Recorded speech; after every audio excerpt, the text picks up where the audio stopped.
stability and security if we leave it unattended.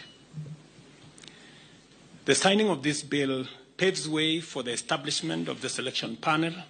for the appointment of IEBC commissioners. The IEBC remains a cornerstone of our democracy, responsible for overseeing regular elections at various levels, and on the overall, ensuring that our electoral cycle is managed transparently and administered in an impartial, neutral, efficient, accurate, and accountable manner. I concur with leaders who have said there must be professionalism and integrity as part of the cardinal principles of the men and women who will be charged with the responsibility of overseeing our elections. The spirit of NASTCO is the spirit of unity, bipartisanship, and consensus building,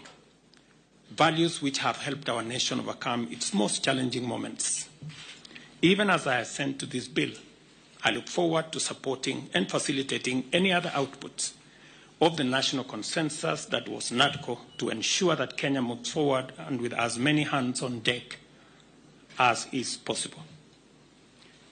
The leadership of Parliament, both on the majority and minority sides, have heard what the leaders here have said, and they should proceed with dispatch and expedite the other recommendations that are contained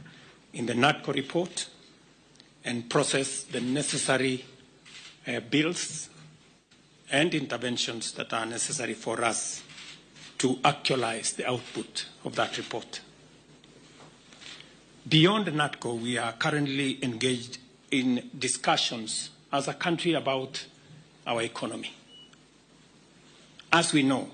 the country has faced a series of economic shocks, including COVID-19 pandemic, globally high interest rates, and devastating droughts and floods, events which have impacted negatively on our economy and our capacity to secure resources for development